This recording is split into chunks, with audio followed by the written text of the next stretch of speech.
Over the past week, much of the football talk in Malaysia, especially since Thursday when rumors begin circulating around Bersat Persatuan Bola Sepak Malaysia or FAM, uh, indicating they want to do a peletakan jawatan beramau ramai or mass resignation next week in a press conference which was probably scheduled on the 28th of January. And part of the motive of this plan for the current executive committee, which is currently led by acting President Datuk Yusof Mahadi, is I think part of the plan behind this mass resignation is I think it's on a few things as follows, because the main crucial thing is they're doing this as it has been reported and spoken to by a couple of local football experts who were interviewed in various media articles in when the rumors first surfaced back on Thursday, was whether this executive committee was trying to avoid suspension or elakkan perganduan tunggan. But and also I think in the attempt to make that first move, they want to avoid having to have their own reputations being hit or being sanctioned. And but the other fact is they all know massively whether they were directly or indirectly involved in this document forgery scandal, which involved the forgery of birth certificates of the seven now currently ineligible players who were involved in the two Asian Cup qualifying victories over Nepal and Vietnam last year, um, where FIFA eventually found FAM culpable of those of this massive forgery fraud. So they had so this was probably one way out for them. And for some in the executive committee, it is probable that they don't want to lose their perks associated with their own former posts with possibly another returning. And I think, but still, the main goal is more about avoiding a FIFA intervention or suspension. The only problem is, will this move avoid FAM being suspended or taken over by FIFA? The key answer is tak ada. Why? Because in the interview that AFC General Secretary Dr. Vincent John gave to the New Straits Times also on Thursday, he actually explained that the proposed mass resignation of the Executive Committee or EXCO carries no meaning unless it is tied directly to deep structural reforms. So, as he was quoted as saying, resigning just for the sake of resigning, better you don't resign. Real account and according to him, real accountability comes through statute reviews, policy checks, and a complete administrative audit. So, in his, I think, as what he has probably told the FAM Exco, is either you resign and let a normalization committee take over, or but not one before the other. So he believes in that same article that FAM, the Exco, really does not like the prospect of FIFA coming in to kacau their own internal football affairs, and thus prefer to do to siam FIFA proposing this by proposing this peletakan jawatan beramai ramau. So, but there's only one problem.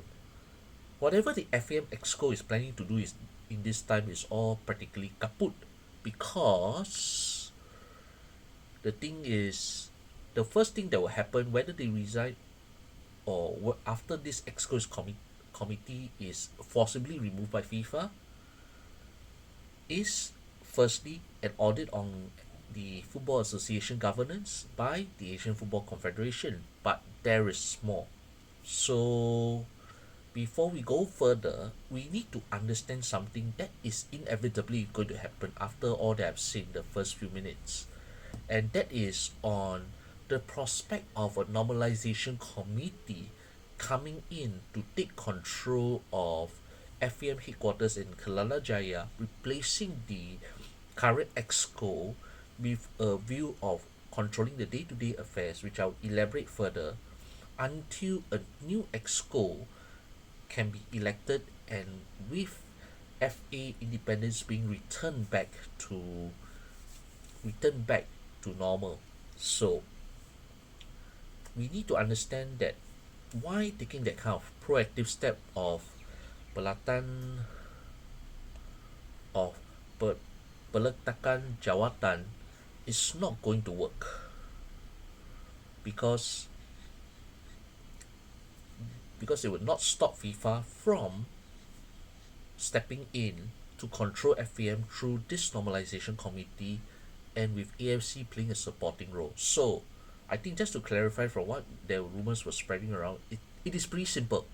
First, AFC alone AFC cannot act alone in having a normalization committee.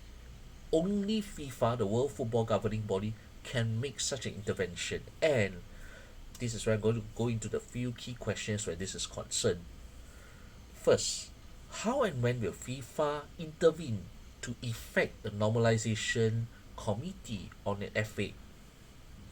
Well, the answer is simple. FIFA will actually only do that as a final resort when it has considered that the FA cannot govern its own internal football affairs, cannot keep its own house in order, and FIFA has no confidence that those who are in charge can still do so independently. So the law in which this intervention comes in comes from Article 8 from FIFA statutes. And in this particular and the main reasons why FIFA will intervene are basically under a few categories. First, blatant government intervention. Second, breaches of ethics and regulations. Third, financial mismanagement. And on occasion, a power vacuum. But usually when it comes to a power vacuum, let's say in the death of a former of the incumbent president, there's always a deputy president who will be going to take over. Or previously in FAM where Datuk Johari Ayub suddenly resigned in August, 6-7 months into his shortest reign as FAM president, Datuk Yusof Mahadi took over as from his initial role as a deputy president to become the acting president of FAM. And in Malaysia's case, it is pretty clear that this comes directly under the breaches of ethics and regulations. So the documentation forgery scandal has played a critical part in FIFA already losing confidence in Persatuan Bola Sepak Malaysia in the way how they run things and how they handle their affairs in the game. And it is so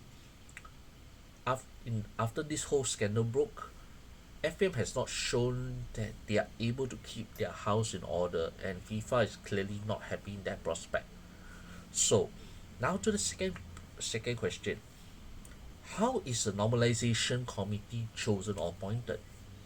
In this case, this will be a joint act by both FIFA and AFC, in which they can nominate a number of individuals they have identified from within the Malaysian football scene.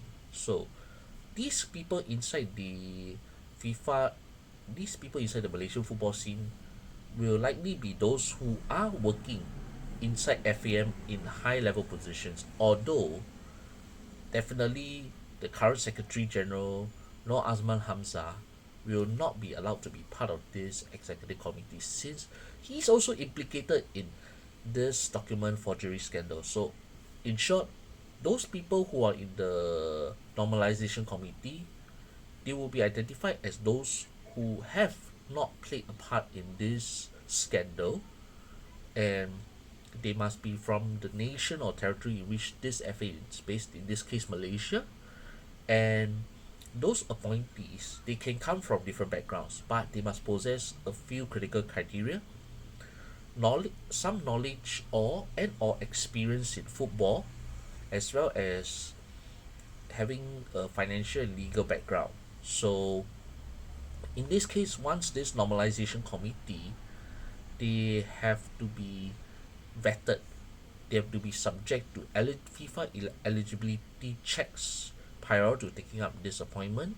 And during this whole period of normalization committee, in which FIFA will have a timeline to say, okay, in this case Malaysia, they'll be given a certain date in which they have to complete all those critical tasks, which FIFA in and AFC will tell them what to do during this period to get their house in order, to set up new laws and all these things, which I'll explain the next question. And they and nonetheless, FIFA will have the power to drop or add members of the normalization committee. So the numbers may vary. Sometimes it could be up to 4 or 6, depending on who, or even 3, depending on who FIFA chooses for this normalization committee to replace the current exco during this period. There's a definite timeline in this. So, and crucially, those people who are going to be chosen as part of the normalization committee, they are also not going to be involved in the next FAM elections to select a new executive council during this transitional period. So, what are the main duties for this normalization committee? So, once this normalization committee is in place, it effectively replaces the former exco in the day-to-day running of the FA and preparing new roles in accordance to FIFA laws and relevant national laws. And it also prepares the groundwork for the organizing and conducting of fresh elections to be conducted to choose the new exco, where though none of the members from this transitional committee will be involved as candidates. But here's a catch. Among those in the current exco who will likely mass resign or be forced out, they are eligible to come back to contest as candidates again. So here's a catch. So don't get your hopes high that normalization committee comes, all these people will be gone for good. Tak ada. Wait. Because Dr. Yusuf Mahadi, for instance, can come back and run as FAM president again after this period under the normalization committee. So do other members. So don't get your hopes too high that all these people are going to be swept away for good. They will only be out for now. They may not be out forever. So, Malaysian football fans, please don't get your hopes too high. Although there will be a period where you will know that the governance and everything's all going to be, they will they'll clean up the FM house in Kelana Jaya, put certain new rules in place, new football laws in place to ensure that things are properly done in order, in accordance to FIFA statutes and national laws. Yeah. But don't expect a complete erasure of the current exco in the upcoming FAM elections, whenever it may be. It may not be this year, it may be next year, once this normalization committee comes. So, as I've said, this normalization committee will come under the supervision of FIFA. So, usually with a specific timeline, and they will only step down once two things are fulfilled. First, the required tasks that FIFA has asked this normalization committee to do will be completed, and second, fresh elections are called to elect a new executive committee or executive council to re- to take over the running of FAM on an independently once those elections are completed, and once FIFA is satisfied that everything is in order during this normalization period. And how long will the next national normalization committee expected to last before normal operations resume in Kelana Jaya.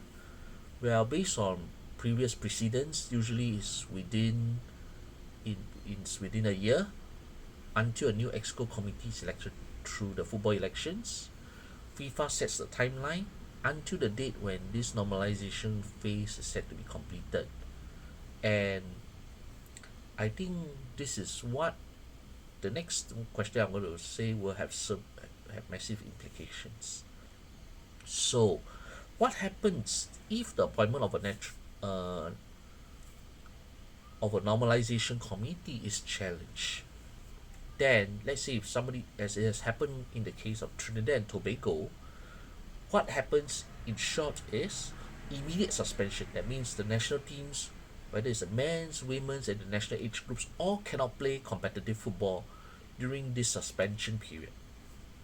So, for anybody inside the FM executive committee who intend to challenge this incoming normalization committee, I suggest don't.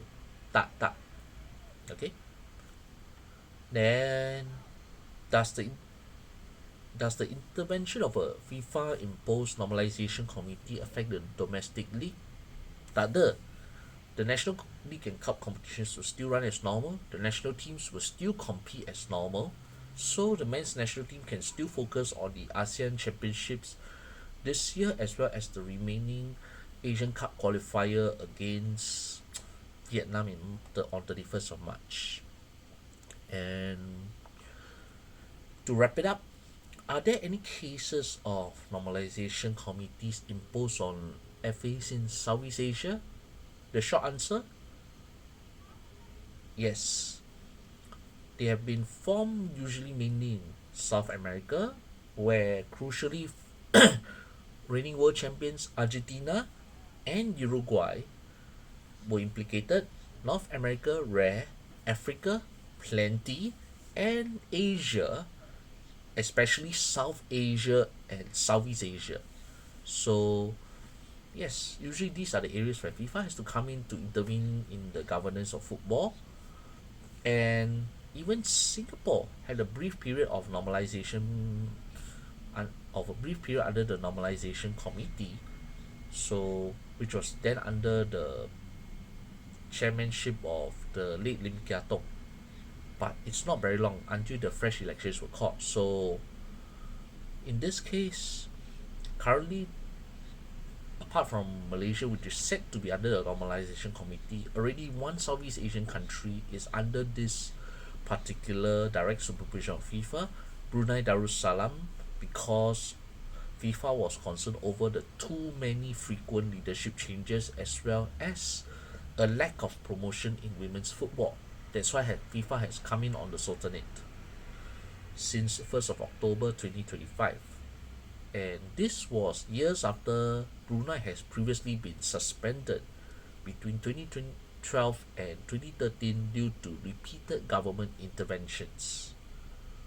Thailand was also previously under a normalization committee after former Thai FA president Warari Makudi was indicted by FIFA for over the bribery scandal that engulfed the World Cup bids of Russia and Qatar that engulfed the whole football world in the past decade. So for a brief period, Thailand was also under a sustained um, normalization committee until they were confident that they can run their own house in order. So in short, this normalization committee only comes in when FIFA feels that, in this case, it's in Asia, FIFA and AFC feel that this FA cannot do things on their own. They don't know how to solve problems. They don't know how to get things right when a problem arises. So they will intervene under a limited set of conditions, and they will appoint a normalization committee between 3 to 6 people, and these few people who are under this committee will come under the direct supervision of FIFA, and only when fresh elections were called and completed with a new FA executive committee in place, then that's when the FA will be allowed to run independently again. And this is the prospect that Malaysia is going to face pretty soon. And for some Malaysian football fans, they'll be relieved that finally some FIFA is going to come in and have a deep look at how Malaysian football is being run. But for those more skeptical ones, they will say maybe when I sit during the part where some faces in the current executive committee could return, whether they are implicated or otherwise in this document forgery scandal, then I would say they will probably say don't put your hopes too high. But in short, whether to mass resign or not, FPM is set for a normalization committee sooner or later. Although the relief is no immediate suspension unless FIFA decides otherwise after the Court of Arbitration of Sports appeal ruling that which is set to take place within this month or the next month, but definitely before 31st of March, before Harimau Malaya's final qualifier against Vietnam away.